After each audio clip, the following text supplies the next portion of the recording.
మీ business ఏదైనా మీ ఊర్లో promotion చేయాలంటే అది సుమన్ టీవీతోనే సాధ్యం. ఇప్పుడే సంప్రదించండి. సమన్వయకర్త మధ్య శ్రీనివాసరావు గారు, అలాగే మాజీ శాసనసభ్యులు విశాఖపట్నం జిల్లా పరిశీలకులుగా నియమించబడినటువంటి పెద్దలు బాబురావు గారు, మాజీ శాసనసభ్యులు సీనియర్ నాయకులు, ఎమ్మెల్యే ఏదోటి ఎమ్మెల్యే అయితే ఎంతమంది మంత్రులు పోటీ ఉన్నారని నెక్స్ట్ కేంద్ర మంత్రి టార్గెట్ పెట్టారు.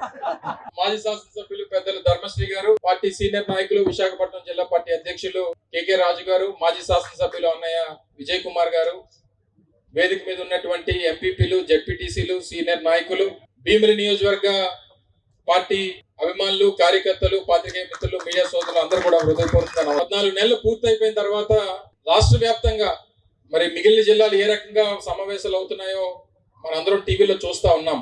కానీ ఈ మధ్యకాలంలో ఏ నియోజకవర్గానికి వెళ్ళినా, ఏ నియోజకవర్గంలో పార్టీ విస్తృత స్థాయి సమావేశం కార్యక్రమాన్ని ఏర్పాటు చేసిన వేలల్లో పార్టీ కార్యకర్తలు, అభిమానులు వస్తా ఉన్నారు. దీనికి కారణం ఈరోజు రాష్ట్రంలో ఉన్నటువంటి ప్రభుత్వం మీద ఉన్నటువంటి వ్యతిరేకత ఒకటైతే, మళ్ళీ రేపు జగన్మోహన్ రెడ్డి గారిని ముఖ్యమంత్రిని చేసుకోవాలనేటువంటి కసి ఈరోజు రాష్ట్రంలో వైఎస్ఆర్ కాంగ్రెస్ పార్టీ కార్యకర్తలు వచ్చింది. అది అక్కడ వర్గాలు ఉంటాయి, పార్టీ నాయకత్వం ఉంటది, అక్కడ కార్యక్రమాలు జరుగుతున్నాయంటే వేరే విషయం. భీమిలి నియోజకవర్గం విశాఖపట్నం జిల్లాలో జరుగుతున్నటువంటి కార్యక్రమాలు చూస్తా ఉంటే, అంటే పట్టణానికి అతి సమీపంలో ఉన్నటువంటి ప్రాంతం, ఎంత బలంగా జగన్మోహన్ రెడ్డి గారు ముఖ్యమంత్రి అవ్వాలని చెప్పి తపన పడ్డారో,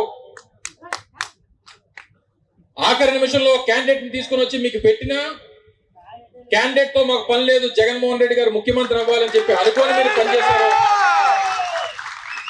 ఆ కసి 2024లో ఎవరిలో లేదు. ఎందుకు మళ్ళీ గెలిపిస్తాం, మళ్ళీ ఆ వాలంటీర్ ఎవడో వస్తాడో ఆడితో పని చేయించుకుంటారు, మాతో ఏం పని మీకు అని అనుకున్నారు. అలాగని చెప్పి ఇందులో ఎవరికి పార్టీ మారాలన్నటువంటి తాపత్రయం కానీ, లేదా ఇంకో పార్టీకి వెళ్ళిపోవాలనేటువంటి ఆలోచన కానీ ఎవరికి లేదు. జగన్మోహన్ రెడ్డి గారు అంటే అభిమానం, పెద్దలు రాజశేఖర రెడ్డి గారు అంటే ప్రేమ. కష్టమో నష్టమో ఏదో జరుగుతుందిలే, మన పని ఏంటంటే మన ఓటు మనం వేసేద్దాం అని చెప్పి మీ ఓటు మీరు వేసారు తప్ప ఎవరితో ఓట్లు వేయించలేదు. మీరు మొన్న కానీ మీరు అందరూ అనుకుని ఓట్లు వేయించుంటే ఎంత తేడాలతోనే ఎక్కడ ఓడిపోయి ఉండేవాళ్ళం కాదు. కానీ రేపు ఈరోజు మళ్ళీ మీ అందరికీ ఏమనిపించింది, సరే వేదిక మీద ఉన్నటువంటి నాయకత్వం మీద నమ్మకం ఒక ఎత్తు అయితే, గడిచినటువంటి 14 మాసాలుగా ఈ రాష్ట్రంలో తెలుగుదేశం పార్టీ కూటమి ప్రభుత్వం పెడుతున్నటువంటి ఇబ్బందులు ఈరోజు రాష్ట్రంలో మళ్ళీ మన కార్యకర్తలందరినీ ఒక తాటి మీదకి తీసుకొచ్చాయనేటువంటి విషయాన్ని ఈరోజు రాష్ట్ర వ్యాప్తంగా కనబడతాం. నేను చూసాం, నిన్న జిల్లా పరిషత్ చైర్మన్, ఉమ్మడి కృష్ణా జిల్లాకు సంబంధించినటువంటి జిల్లా పరిషత్ చైర్మన్ ఇటువంటి కార్యక్రమానికి తన భర్తతో కలిసి కార్యక్రమానికి వస్తా ఉంటే రోడ్డు కాసి దాడి చేశారంటే అసలు ప్రభుత్వం ఉందా లేదా ఈ రాష్ట్రంలో? అది శాంతి భద్రతలు అనేటువంటిది కాపాడాలనేటువంటి ఆలోచన ప్రభుత్వానికి ఉందా? లేదా ఒక ఉగ్రవాద చర్యల్లాగా రాష్ట్రం ఏమైపోయినా పర్వాలేదు, ప్రతిపక్షం అనేటువంటిది రాష్ట్రంలో ఉండడానికి వీల్లేదు అనేటువంటి తాపత్రయంతో ఈ రోజు రాష్ట్రంలో ప్రభుత్వం పనిచేస్తా ఉంది. అది మీ వల్ల కాదు, మీ చేత కూడా కాదు అనేటువంటి విషయాన్ని సందర్భంగా తెలియజేస్తాను. ఎప్పుడన్నా ప్రతిపక్షంలో తెలుగుదేశం పార్టీ 2019-24 మధ్యలో ప్రతిపక్షంలో ఉన్నప్పుడు ఎప్పుడన్నా ఇంత మందితో ఒక సమావేశం ఒక నియోజకవర్గంలో జరిగింది ఎప్పుడన్నా చూసామా? మళ్ళీ 4 సంవత్సరాలు పట్టింది వాళ్ళు రోడ్ల మీద రావడానికి. అంటే చంద్రబాబు నాయుడిని జైల్లో పెట్టినంత వరకు తెలుగుదేశం పార్టీ కార్యకర్త అనేవాడు రోడ్డు ఎక్కడానికి భయపడ్డాడు ఈ రాష్ట్రంలో. అంటే వారికి అవకాశం ఇవ్వలేదు, మనం దేనికి ఇవ్వలేదు, ఇచ్చినటువంటి ప్రతి హామీని నిలబెట్టుకున్నాం, అన్ని పనులు చేశాం, అన్ని కార్యక్రమాలు ప్రజలకు ఇచ్చాం. మళ్ళీ ప్రశ్నించేటువంటి హక్కు ప్రతిపక్షానికి ఇవ్వకుండా మన పరిపాలన జగన్మోహన్ రెడ్డి గారు చేశారు. 2,75,000 కోట్ల రూపాయలు దేశ చరిత్రలో ఏ రాష్ట్ర ముఖ్యమంత్రి చేయనటువంటి సంక్షేమ కార్యక్రమాన్ని ఆ రోజు జగన్మోహన్ రెడ్డి గారు చేశారు. కానీ జరిగినటువంటి పొరపాటు ఏంటి? నేరుగా జగన్మోహన్ రెడ్డి గారు బటన్ నొక్కడం, డైరెక్ట్ గా ఎక్కడిలోకి వెళ్ళిపోవడం. మరి మధ్యలో మా పని ఏంటని మీరు అనుకున్నారు. కానీ జగన్ అన్న మొదటి 5 ఏళ్ల పరిపాలనలో ఆయన బటన్ నొక్కాడు, ప్రజలు ఆ సంక్షేమ పథకాలు అందుకున్నారు. కానీ రేపు 2029 ఎన్నికల్లో మళ్ళీ జగన్మోహన్ రెడ్డి గారు ముఖ్యమంత్రి అయిన తర్వాత ఈ రాష్ట్రంలో పేదవాడికి సంక్షేమ కార్యక్రమాలు అందించేటువంటి దాంట్లో బటన్ నొక్కేది ఈ రాష్ట్రంలో వైఎస్ఆర్ కాంగ్రెస్ పార్టీ కార్యకర్తలు మాత్రమే అనేటువంటి విషయం ఈ సందర్భంగా మీ అందరికీ వేదిక మీద నుంచి మాటిస్తా ఉన్నాం. ఇది మా మాటగా కాదు, మన నాయకుడు జగన్మోహన్ రెడ్డి గారి మాటగా మీ అందరికీ తెలియజేస్తా ఉన్నా, రేపు రెండో పర్యాయం మన అధికారంలోకి వచ్చిన తర్వాత జగనన్న 2.0 బటన్ నొక్కే కార్యక్రమం రాష్ట్రంలో మన పార్టీ కార్యకర్తలు మాత్రమే చేస్తారనేటువంటి విషయాన్ని ఈ సందర్భంగా మీ అందరికీ మాటిస్తా ఉన్నా. నాయకుడిని ఈరోజు పార్టీ అందించింది. నేను అనేక సందర్భాల్లో చెప్పాను. నేను 10 సంవత్సరాల క్రితం నేను 2014లో జిల్లా పార్టీ అధ్యక్షుడిగా పనిచేశాను. దాదాపు 5 సంవత్సరాలు ఉమ్మడి జిల్లా పార్టీ అధ్యక్షుడిగా పనిచేసినప్పుడు అనేక సందర్భాల్లో మిమ్మల్ని అందరినీ కలుసుకున్నటువంటి సందర్భాలు కానీ 2029లో మన విజయాన్ని ఆపడం ఎవరి వల్ల కాదు అనేటువంటి విషయాన్ని కూడా ఈ సందర్భంగా తెలియజేస్తాను. 2009లో పార్టీ రాష్ట్రంలో నియోజకవర్గాల్లో పునర్విభజన జరిగిన తర్వాత భీమిలి నియోజకవర్గం ఏర్పాటు అయిన తర్వాత అందరి పేర్లు చూశాను. 4 సార్లు ఎన్నికలు అయ్యాయి. 2009లో ఎవరయ్యారు? అవంతి శ్రీనివాసరావు. 2014లో గంటా శ్రీనివాసరావు. 2019లో మళ్ళీ అవంతి శ్రీనివాసరావు. 2024లో మళ్ళీ గంటా శ్రీనివాసరావు. 2029లో మధ్య శ్రీనివాసరావు అనేటువంటి పేరు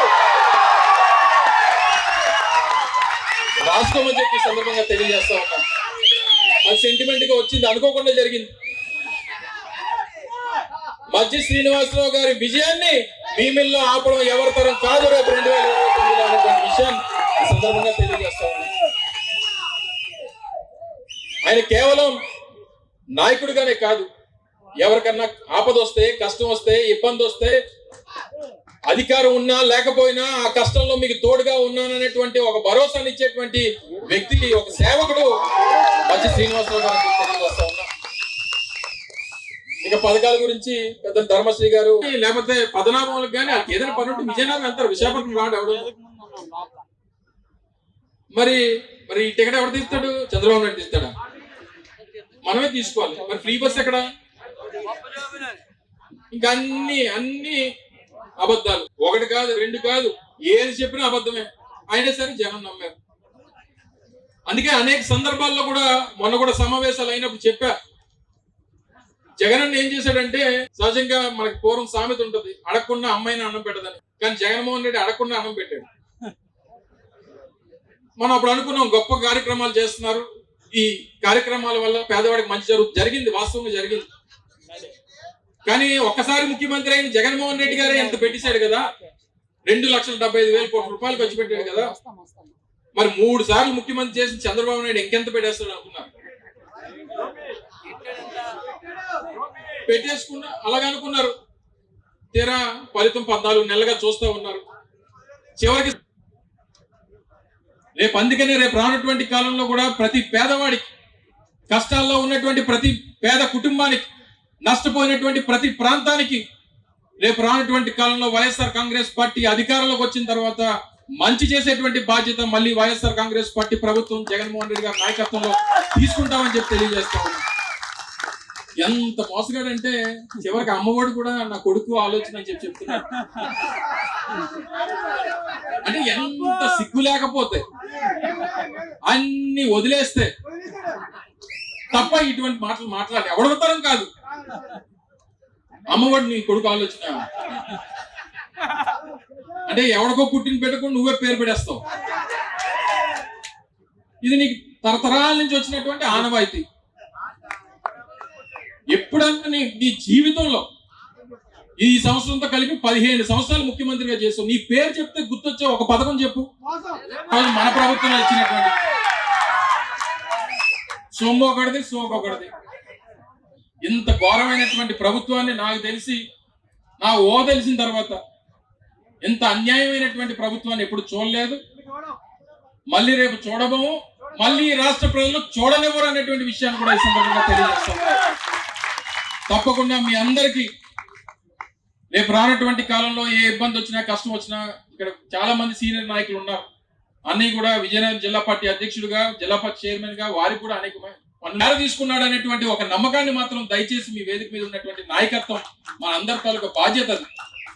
మీ స్థాయిలో మీరు మీ స్థాయి దాడితే మేము, మా స్థాయి దాడితే పెద్దలు సత్యబాబు గారు స్థాయి దాడితే పెద్దలు జగన్మోహన్ రెడ్డి గారు, ఇంత పెద్ద ఎత్తున నాయకత్వం మనకుంది. మనం చూసి ఈ రోజు భయపడేటువంటి పరిస్థితి రాష్ట్రంలో ఉన్నటువంటి అధికార పార్టీకి ఉన్నదంటే ఎంత బలమైనటువంటి నాయకత్వం ఈ రోజు రాష్ట్రంలో వైఎస్ఆర్ కాంగ్రెస్ పార్టీకి ఉందనేటువంటి దానికి ఇవన్నీ ఉదాహరణలు. మరి ఎంత పెద్ద కార్యక్రమం ఈ రోజు ఏర్పాటు చేసి, బహుశా నాకు తెలిసి మన పార్టీ కార్యాలయం ప్రారంభోత్సవం అయిన తర్వాత ఎంత పెద్ద కార్యక్రమం నిర్వహించడం ఇదే మొదటిసారి. మరి ఈ కార్యక్రమాన్ని ఎంత వైభవంగా నిర్వహించి పార్టీ నాయకత్వం అంతా కూడా మళ్ళీ ఈ రోజు గ్రామాల నుంచి బయటకు వచ్చి పార్టీని బలోపేతం చేసేటువంటి దానికి ముందుకు వచ్చినటువంటి ప్రతి ఒక్క కార్యకర్తకి అందరికీ కూడా హృదయపూర్వకంగా ధన్యవాదాలు, కృతజ్ఞతలు తెలియజేసుకుంటూ సెలవు తీసుకుంటా ఉన్నా. జై హింద్.